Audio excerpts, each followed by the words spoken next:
Deyirsən ki ayrılıq hüzün, deyirsən ki yaşadım hər üzün.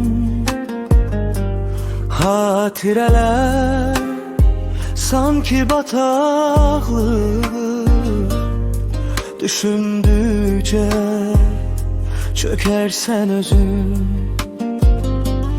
Deyirsən ki ayrılıq hüzün, deyirsən ki yaşadım hər üzün. Hatirələr sanki bataqlıq, düşündükcə çökərsən özün. Mən itirmək nədir bilirəm, mənə izah etmə. Elə bir yarədir yarəm, qan olar tərk etmə.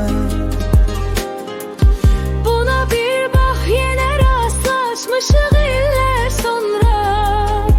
Bir təsadüfdür, unuttum deyəcəkdim, getmə.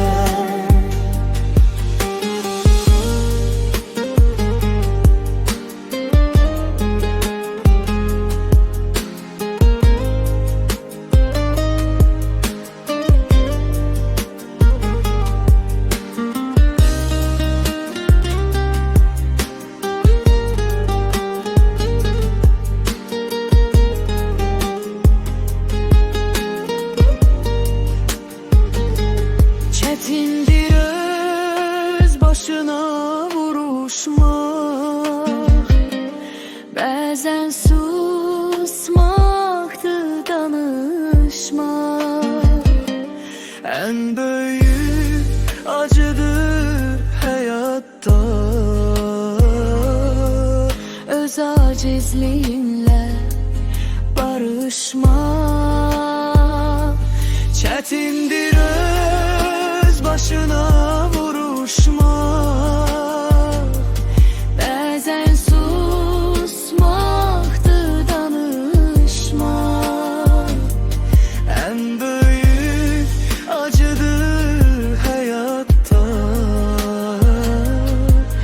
Öz acizliyinlə barışmaq.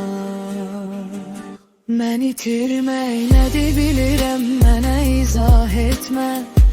Elə bir yarədir yarəm, qan olar tərpətmə. Buna bir bax, yenə rastlaşmışıq illər sonra.